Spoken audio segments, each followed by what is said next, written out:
Hello, this is Gary Flispart. I want to explain how to use a live boot Linux distribution. This will be a demonstration of how to start up my personal custom remix Linux distribution I call the GLFPE. My initials are GLF. This is my programming environment, so it's the GLF Programming Environment, or GLFPE. What it is a Debian 9 stretch operating system on a stick. I can put this on a DVD or I can put this on a stick. I'm going to show you how I would boot it on this computer here. Different computers would have different rules for the BIOS settings for booting from a USB stick, but this particular computer has been set to boot from this stick automatically if it finds it first. And I'll show you what this looks like on the screen.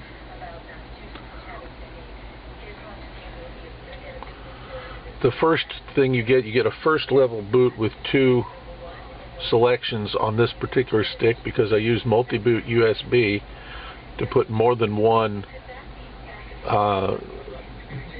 live boot Linux image on here. I show an AMD 64 version and an i386 version. I'm going to boot the AMD 64 version just to show you what it looks like. Now, in the next screen that comes up, the second level menu gives you several options for which are intended for video cards. Now, anybody familiar with live boot systems knows that usually you have a provision, in this case with the tab key, to see what the boot options are. And this is an example of the kind of boot options. This gives you an opportunity to change the boot options.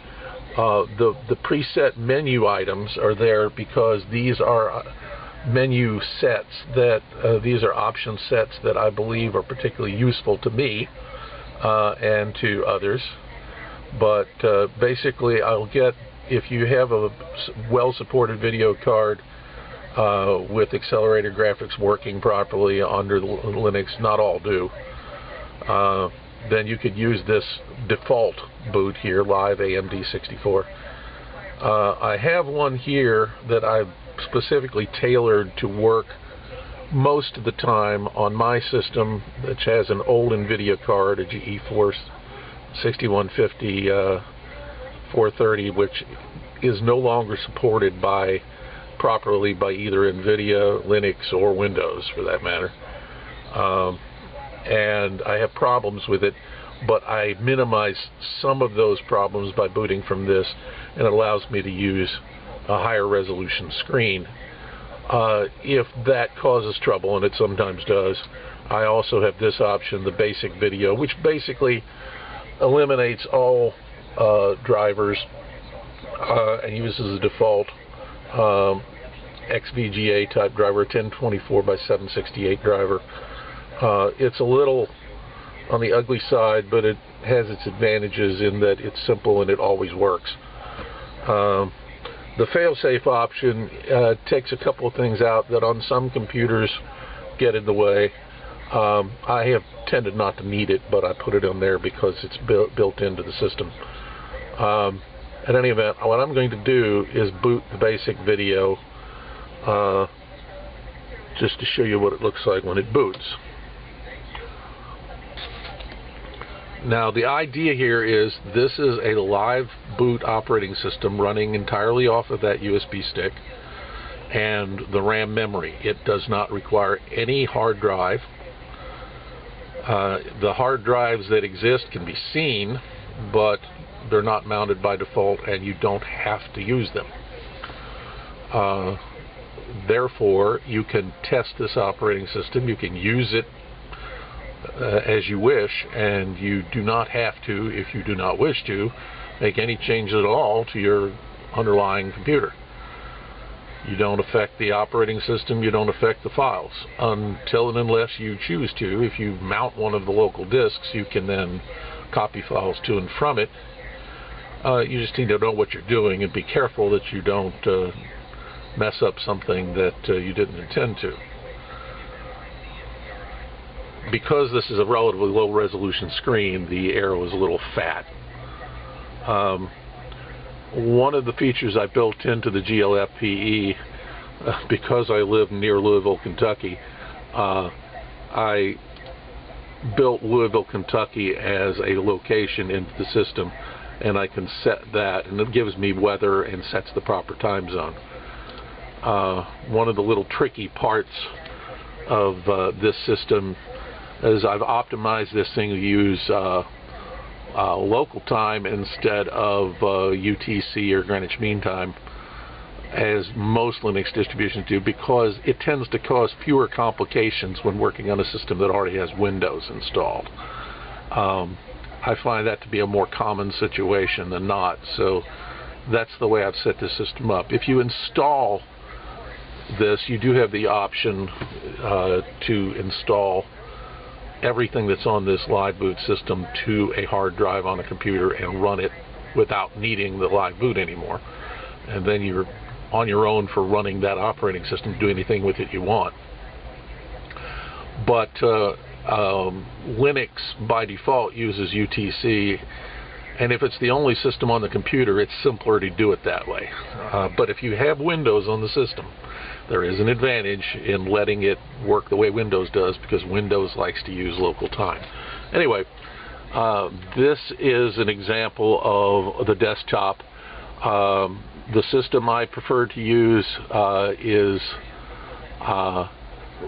Debian, Mate, or Mate, since it was the Mate operating system was written by someone from Argentina. All the utilities have Spanish names, and Mate is the actual name, but it looks like Mate, and I usually call it Mate, so we'll call it from now on, we'll call it Debian Mate. At any event, it contains a variety of applications that can be run. These are optimized to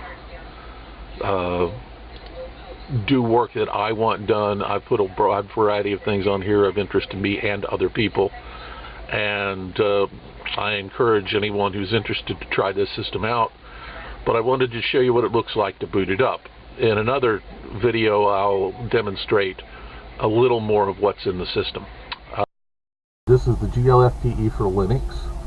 This is a custom Debian distribution which I have put together to include the type of libraries and applications I'm interested in to do programming. This is an example of some of the programs that I have on here that are of interest to me as a programmer. I also have a variety of graphics type programs and sound programs to do things like video creation and CD or DVD production, audio processing. The great thing about a custom distribution is I can put on it pretty much anything I want, and it works from the get-go. The Arduino Ide is completely functional. If you plug in an Arduino to it, it will work. You need to have a set of source code files to work off of, which you can provide. I built into the distribution a very simple blink test, which is pretty much what's in the example, but just to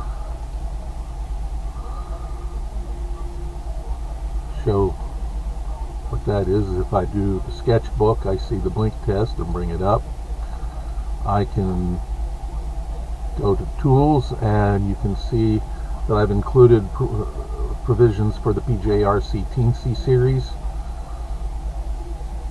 and the AT Tiny microcontrollers, both of which I have used, so that's why I've included them by default. Note that this is version 1.8.5, which is newer than the version which is available in the repository. I've specifically installed it on a machine repackaged it so that it can be installed onto this machine. This is an example of a 32-bit Debian system.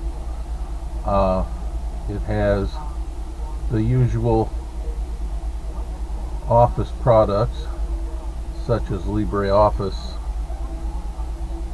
and it also has a variety of enhancements that I've made to deal specifically with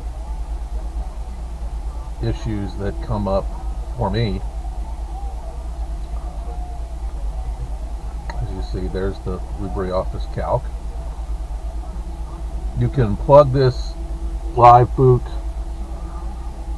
DVD or USB operating system into a qualifying computer, which is at least a 6x86 processor or an AMD 64. In general, you can run regardless of whether the machine even has a hard drive in it. You won't touch the hard drive unless you choose to. You can look at the hard drives with the file manager if you choose to open them up, but they're not mounted by default. However, if you wish to bring up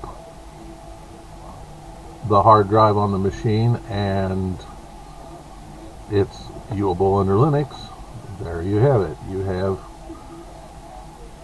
an example of a Windows disk viewable from Linux.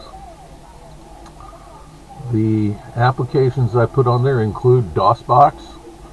This is a case of emulating an MS-DOS machine using Linux. You can play a variety of DOS-based games or do some simple DOS-based operations. Dosbox doesn't come with a full-fledged batch file processor, but it does run individual EXEs pretty much the way they would run on a simple DOS-based machine. There were a few other games that were included. I put Xboard on there, which is GNU Chess, simply because I like chess. Good luck if you can beat this thing. I can't. Other games that I've included on here are a very basic checkers game that also I have difficulty beating because it thinks faster than I do. At any event, that was part of the FLTK, the Fast Light Toolkit, which is a programming library for C and C++ that I've included in the package of libraries. The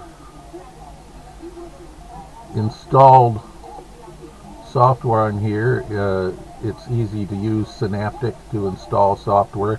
You can use the raw apt-get facilities under a terminal, but Synaptic is pretty neat. If I look at the installed software, you can see there's a considerable amount of installed software and libraries on this system.